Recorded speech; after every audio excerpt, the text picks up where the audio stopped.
¿Qué tal, amigos? En este momento me encuentro con Rafael Solano Pérez, quien me ha concedido una breve entrevista, a quien agradezco mucho el día de hoy que esté en este espacio. Él es analista político electoral, tiene un diplomado en análisis político por el CIDE y además es maestro en economía y gobierno por la Anáhuac.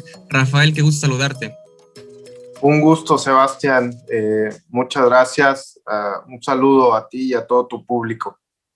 Gracias a ti, Rafael, por aceptar la invitación. Y bueno, ¿por qué estamos hablando con Rafael? Pues porque él tiene mucha experiencia en estos temas electorales y justamente vamos a analizar los resultados que se dieron en esta histórica votación pasada del 6 de junio de 2021, donde pues a pesar de que Morena ganó en muchos lugares, pareciera que tuvo un sabor de derrota, puesto que en la Cámara Federal pues no le fue tan bien. Y de eso justamente vamos a charlar con Rafa. Principalmente vamos a revisar el tema aquí en Veracruz, en el estado de Veracruz, Rafael, donde Morena arrasó básicamente las elecciones, se llevó más de 100 municipios, 212, o sea, más de la mitad, o casi más de la mitad de los municipios del estado.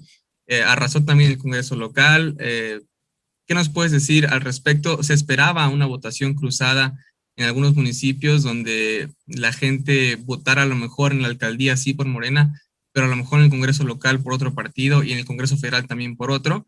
No fue así. Realmente aquí en Veracruz imperó el color morenista y pues quisiera que nos explicaras qué sucedió, qué es lo que lograste observar en esta votación, particularmente en el estado de Veracruz, Rafa.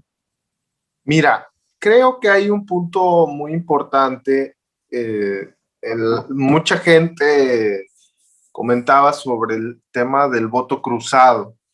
Eh, Al final, yo creo que más bien eran expectativas de propios analistas, eh, o probablemente hubiera sido más bien, yo lo digo, lo catalogo como deseo, probablemente haya sido deseo de algunos analistas, pero la realidad es que en las elecciones, y lo habíamos comentado, lo hemos estado comentando en varios análisis, en realidad el voto cruzado llega a un 10%, 20% cuando mucho de votación cruzada. Y esto no lo digo yo, lo dice la historia de las elecciones, por lo menos desde 1997.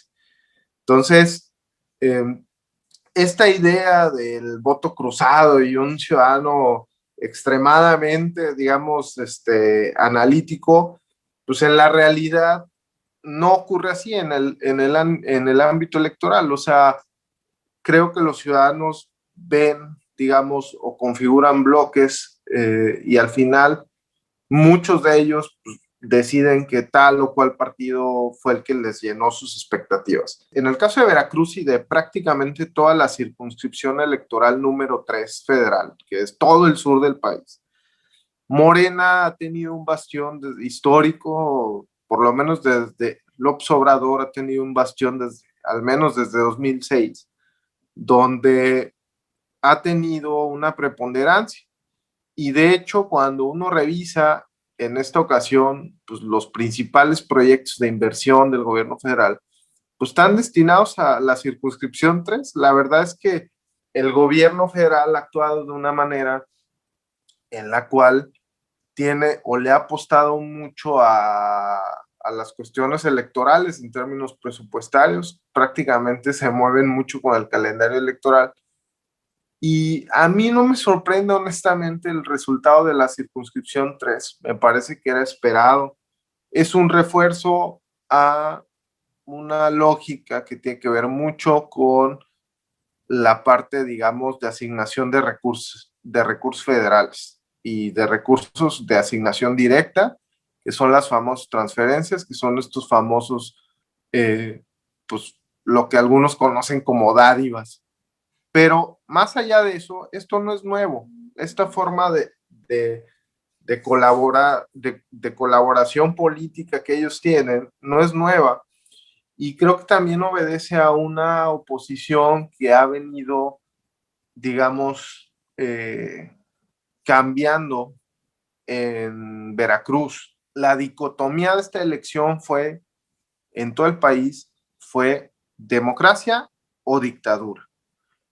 Y pues en el caso de Veracruz era pues dictadura u oligarquía, y entonces pues parecía, ahora sí que en ese sentido, los veracruzanos no tenían mucho que elegir, ni tampoco una oposición tan fuerte que encontrar. Entonces, a mí no me parece un resultado pues novedoso, no me parece, este resultado tampoco me parece sorpresivo, sino simplemente en el caso de Veracruz continúa este proceso este proceso pues donde la oposición no termina de reconstruirse, o por lo menos no da el primer, déjate de que termine, no da el primer paso para reconstruirse. Y el primer paso sin duda es pues alejarse de esas prácticas donde, digamos, el puerto más importante de América, pues quieres trasladarlo a una sola familia política. Pues eso te impacta en todo el estado, te impacta en toda la... Entonces, pues finalmente es algo con lo que los veracruzanos tendrán que lidiar también. Y la oposición en Veracruz se tendrá que recomponer en ese sentido, porque pues eso, digo, Veracruz es uno de los estados más importantes del país. El mismo Claro. López Obrador, el mismo López Obrador ha dicho durante mucho tiempo que Veracruz es prácticamente como si fuera un país pequeño, y es la realidad. Para ti no es sorpresivo, bueno, tú tienes más detalle del análisis que venías diciendo de la fuerza de Morena, particularmente en Veracruz y bueno, en el sur del país. Pero, por ejemplo, ese tipo de detalles, ¿no? Que pues el gobierno en general morenista no ha sido bueno, el Congreso ha tenido muchísimos problemas, es decir, han lanzado iniciativas que se les han regresado porque son leyes, digamos, pareciera ocurrentes, ¿no? Porque no estaban sostenidas en la ley, no estaban sostenidas en un argumento real jurídico y pues de una manera muy sencilla eran revertidas estas iniciativas de ley, a pesar de que esto existe, la mala gestión gubernamental desde el Ejecutivo y desde el Congreso no ha sido buena en términos de quienes tienen mayoría, que en este caso es Morena y que el gobernador es de Morena, pues pareciera que este voto refrenda un buen gobierno. Es como si la gente hubiera votado por Morena como si les estuviera yendo bien en el gobierno. Entonces, incluso el gobernador se le ha cuestionado, y no lo dice abiertamente, pero pues muchas personas sí lo consideran así. Es como que es un aspecto positivo del gobernador que pareciera que refrenda el proyecto morenista a nivel federal y le manda buenos resultados a López Obrador, ¿no? Porque pues ganó en la boleta. Finalmente en las boletas uno vota por opciones, Uh-huh. ¿no? Entonces tú puedes tener, o como lo que sucedió en Veracruz, que hay un mal gobierno, está mal evaluado, literal, está mal evaluado y los indicadores te dicen que los resultados son malos, pero es que el problema es que la oposición no es mejor, ese es el problema. Uh-huh. Tiene mejores personajes. Yo creo que más esto tiene que ver con el tema de opciones, o sea, cuando, no tanto con si eres bueno o malo en el gobierno, pero es que tampoco te pueden dar carta abierta. Y ese me parece que ahí es donde está el tema.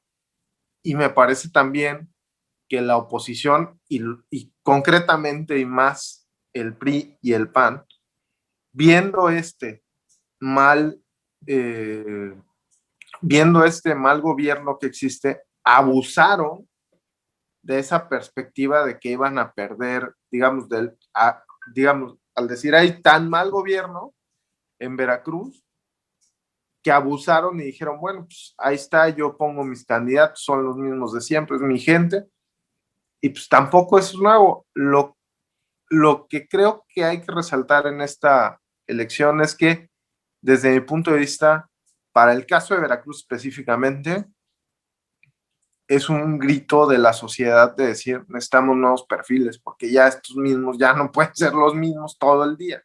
Es muy probable que esos cambios no provengan desde lo local, probablemente necesiten venir desde el ámbito nacional, las dirigencias nacionales, ya decirle, pues a todos estos cacicazgos que se han asentado, pues ya basta. Veracruz es demasiado importante como para esto. Y y bueno, poco a poco veremos un cambio probablemente de nuevo con nuevos actores políticos. Es lo que creo, y pues se tienen que renovar, porque si no, pues no va a pasar. Pese al mal gobierno, pues la gente también dice, bueno, ya basta, ¿no?